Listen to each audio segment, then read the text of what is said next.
One shot in the air. It's good. It's tied again. And now there's a steal by Murr. Underneath the DJ, lays it in. Pass comes into Jordan. Here's Michael at the foul line. A shot on Elo. Good. The Bulls win. Hi everyone, I'm Dan Patrick. Welcome to the NBA's Greatest Games. Today we'll revisit Game 7 of the 1979 Eastern Conference Finals between the Washington Bullets and the San Antonio Spurs. The Spurs and their scoring star George Gervin, the Iceman, are in full stride. In just their third season since coming over from the ABA, they've advanced all the way to the conference finals.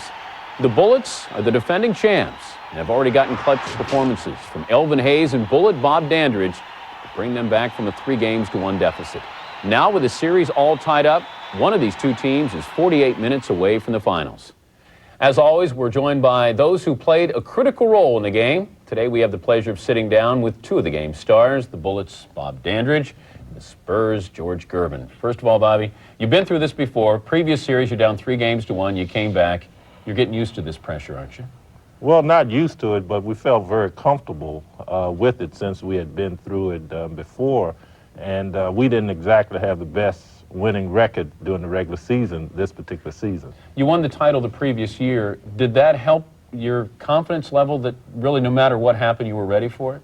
Well, we had a confident team because of myself, Elvin Hayes, and Wes Unseld, where we had all been in the league probably about 10, 11 years apiece. So, you know, we had a lot of confidence in our team in terms of our ability to come from behind, especially if we were within 6 or 8 points going into the final 2 minutes of a game. What about the Spurs? You had to be happy to be this far because each year in the NBA you would advance to a new round. So now you're playing for a chance to go to the NBA Finals. Well, you know, we was excited. I mean, but, you know, we felt we had a good ball club. We really thought that, you know, we can beat a lot of basketball teams. And once we did get up 3-1 on Washington, I think we got a little cocky and felt that we can just win one more ball game. What about the rivalry between these two teams? Because the previous year, Washington knocked you out of the playoffs.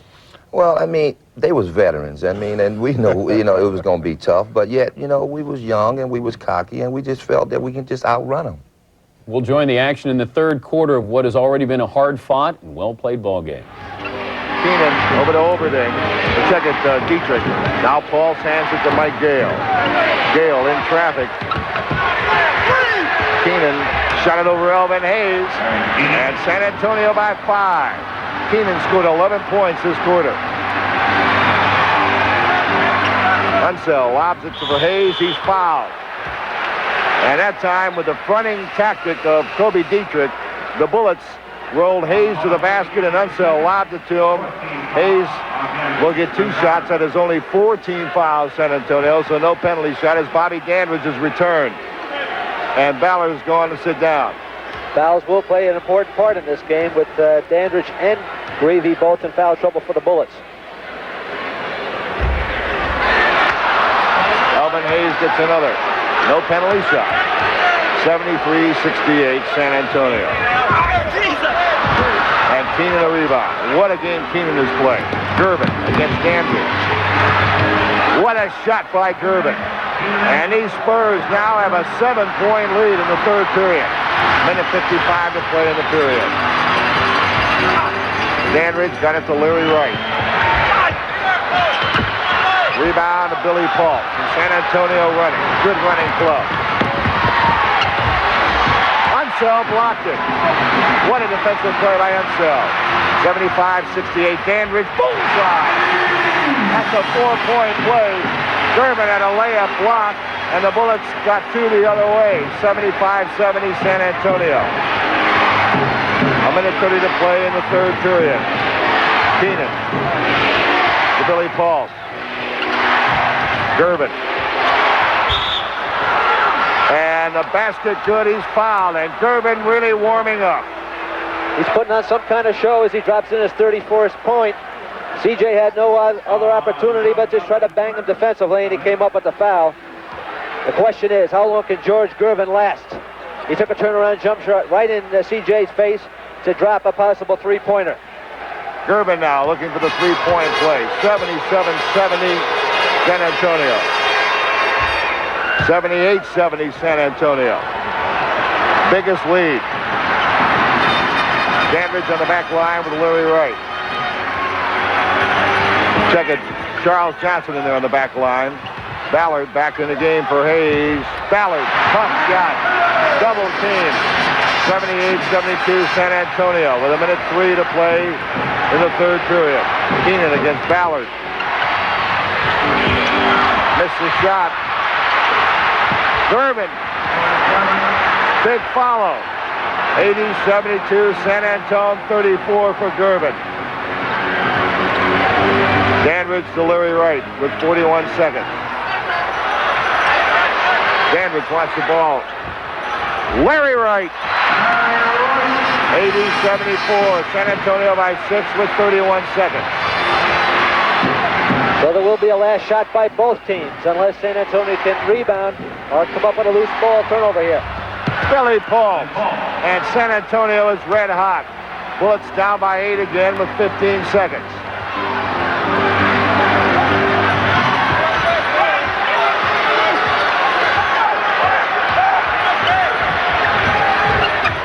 Charles Johnson. Johnson with the big guy, shot it over.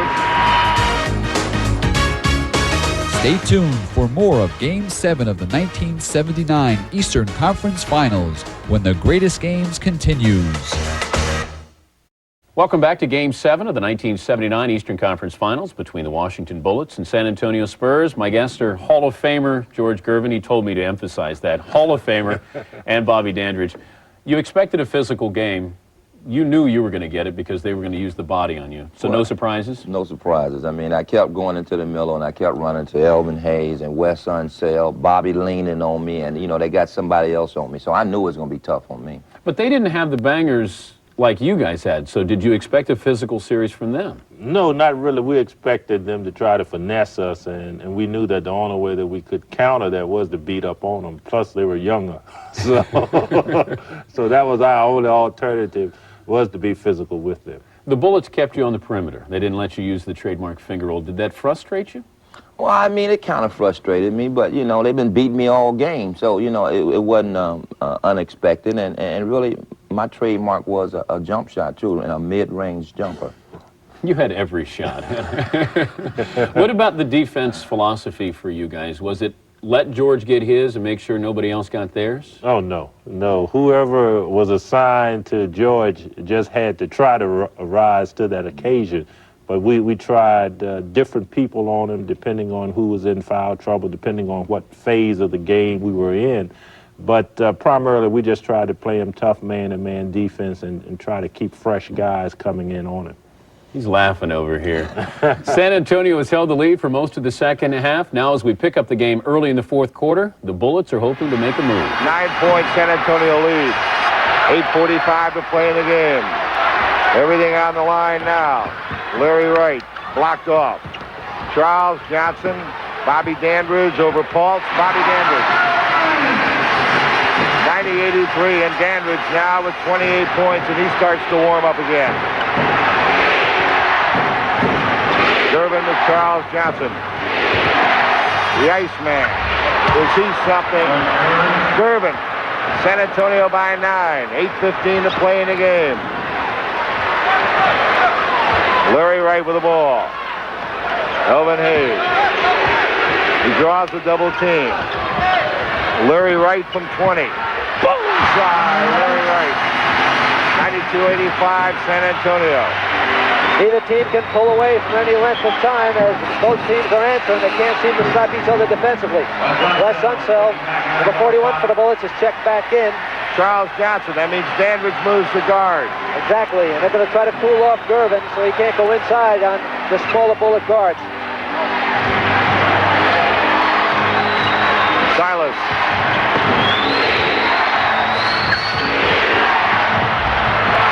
Hayes the rebound. Now to Larry Wright. 92-85. To Bobby Dandridge in the lane. And Paultz with a rebound. Durbin. They've got a 2-on-1 break. Durbin. 94-85. San Antonio by 9. He's virtually unstoppable as he has 38 points on 15 of 27 shooting. Unsell to Ballard. And Ballard got the open shot underneath. Nice Unsell pass. Bullets down by 7 with 7:07 to play. You're up 7. You got to feel pretty good right now. Well, you know, we had a little confidence. I mean, we felt that we can really take it on to the next level here. You got 38 points, so you're in the flow of everything. Then the bottom falls out. And the bottom falls. I think somebody else starts shooting. Are you concerned that he's got this many points this late in the game? No, because that wasn't unusual for him to have a lot of points. But our confidence was still high because, you know, after coming from being behind 3-1, you know, we just had the confidence that some kind of way we were going to get back in this, that it was going to be a defensive play or something that was going to allow us to get back in it. So we still felt very good being only down by 7 with maybe 4 or 5 minutes to go. Well, when we come back to Game 7 of the 1979 Eastern Conference Finals, time is quickly winding down. Welcome back to Game 7 of the 1979 Eastern Conference Finals. The San Antonio Spurs, playing the biggest game of their franchise, continue to lead the defending champion Bullets as the fourth quarter ticks down to the classic ending. Mike Green, they'll give him the shot. 4 seconds left on the 24-second clock, 2.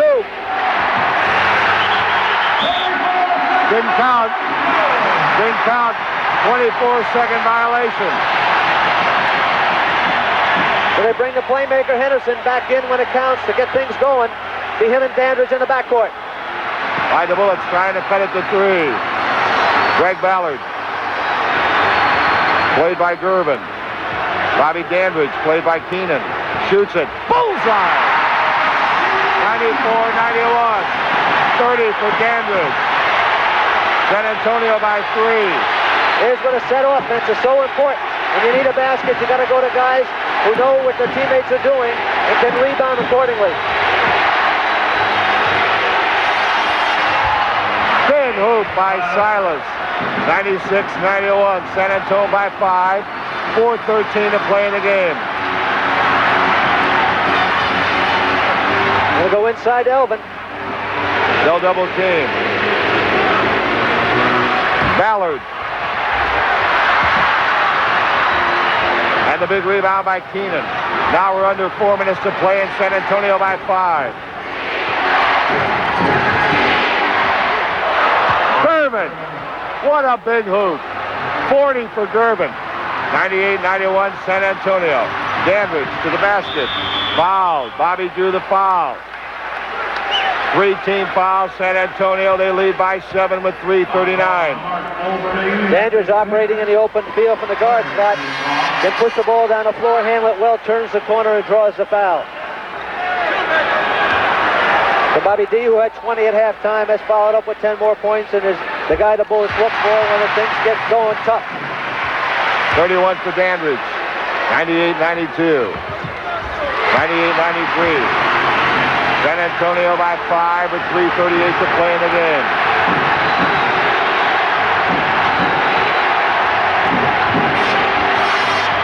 Oh, big hoop again. A little more than 3 minutes to go. Spurs are up 7. That confidence level is still just beaming, isn't it? Well, I mean, we still had confidence that we can pull it off. But, you know, things started to pick up. Bobby started to hit, you know, and get some easy buckets. That had to concern you guys, though, because during the regular season, he's not known as a big scorer, a little less than 20. Now he's in his 30s in scoring, so you can't stop him now. See, but he's known for crunch time, you know. I mean, when they needed a bucket, they usually always inserted Bobby to, you know, to have an opportunity. So, you know, we knew he can put the ball in the basket. This mano-a-mano matchup here is really starting to materialize. Did you think it would turn out to be you and George scoring against each other? Well, it was the matter of scoring against each other. It was just a matter of us both trying to help our teams win. And that was the expectation, you know, of me from my teammates. You know, they expected me to play well going down the stretch and to be that leader on the court. And I just relished the idea of playing well in clutch situations. You guys are resilient, though. You're still up 7. You still have to feel pretty good, even though you're on the road. Yeah, but, you know, we knew that we was playing against some experienced guys, you know, and, you know, to put the game in this situation, we knew that these guys could play. You know, and coming down the stretch, you know, I didn't score as much, and it was really time to get everybody else involved for I can really have a situation to where maybe I can take a last-second shot or something, so Bobby and them kept coming. Were you concerned that he was scoring as much as he was? Well, I never was concerned about nobody scoring, you know, but I knew Bobby could score, and I knew Bobby can score during crunch time. That's been his history. So it was a matter of us double teaming and trying to get the ball out of his hand, but he kept it in his hand. Well, when we come back, things just starting to heat up in Game 7. We'll be back with the dramatic conclusion of the 1979 Eastern Conference Finals. Welcome back to the NBA's greatest games. The San Antonio Spurs are on the verge of reaching their first ever NBA Finals as they lead Bobby's Bullets by 6 with under 2 minutes to play. As a packed house at the Cap Center holds its collective breath on every play. Let's pick up the action. So the Bullets' reign as champion now is really on the line. Down by half a dozen, only 2:05 to play in the game. Now to Bobby Dandridge with 1:57. Dandridge, tip, Ballard tipped it in to keep the Bullets alive. San Antonio by 4 with 1:49.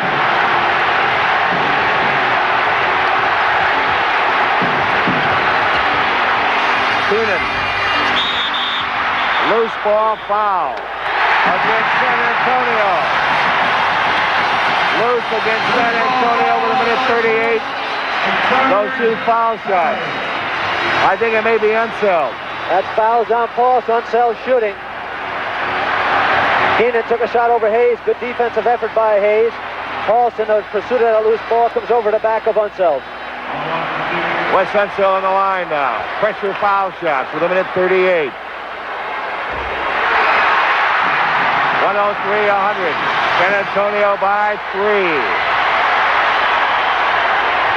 By 2. 103-101. 1:37 to play. Anybody's ball game, a lot of time left. Here's where you want to execute your plays and minimize your turnovers. Blocking foul against San Antonio. With 1:24 and the Bullets call timeout. Spurs are leading by 2, but how big was that call on Billy Pulse? Oh, that was big time. I think that really turned the momentum of the game. It gave them another opportunity at the basket and a great acting job. Did you sense momentum was starting to shift right then?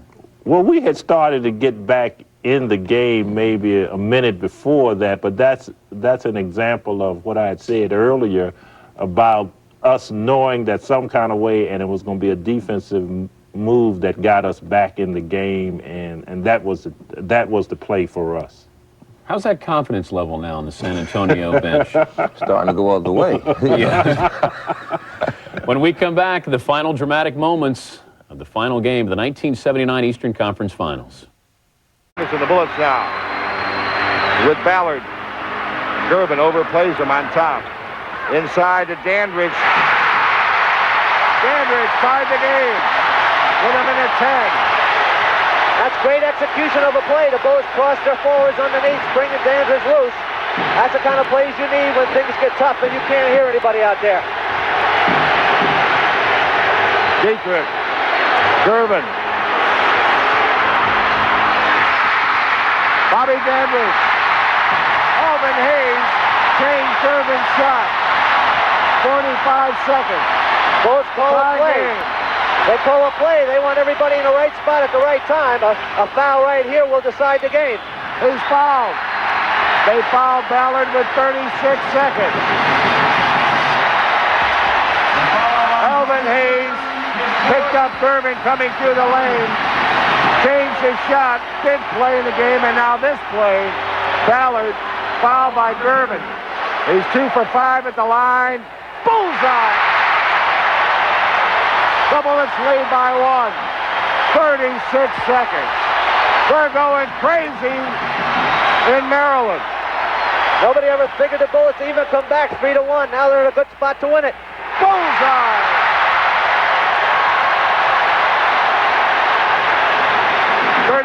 seconds.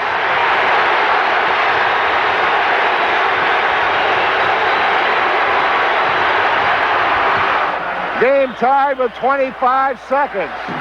So the Spurs have lost the lead. It's now tied. Are you going to give him credit for his defense now? Yeah, I'm going to give him credit for his defense. I'm going to give also Tommy Henderson. It was a group effort. It was a group effort, I tell you. That's about as good as it's going to get, Bob. Yeah, well, he's right. It took a whole team to guard him, because you didn't know when he was going to shoot. So what's Dick Motta say in the huddle now? You're the go-to guy? You know you're getting the ball? Well, it was like, he didn't have to say anything because nobody else stepped forward to say, I want the shot.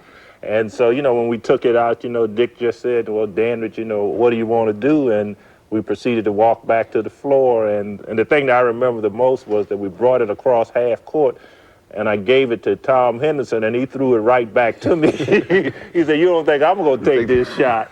And from there, that's just basically history. I was able to drive to the corner with Gervin and Keenan hanging on my arm. All right, we're down to the final seconds. Dick Motta is about to put the ball in the game in Bobby's hands. The Spurs will do everything they can to stop him. Like Keenan comes out to play Danridge. 18, 17, 16, 15. To Danridge, 11, 10. Danridge, bullseye! The Bullets are up 2 with 7 seconds to play, and the cry in the Cap Center is defense. 7, 6, Silas. Hayes blocked it! The game is over! So, Bobby, you played 13 years in the NBA. You won an NBA title. Where does this finish rank? Well, this one ranks right at the top because, this was a victory that I had a direct impact on, and it's always important, when you can win a game at the end or hit the game-winning shot. And this particular team, we had struggled all year, and even coming into the series against San Antonio, we had been down 3-1, and so this was just a terrific victory for us. You scored 40, so you're pleased with that. The loss didn't bother you, right? Oh, man.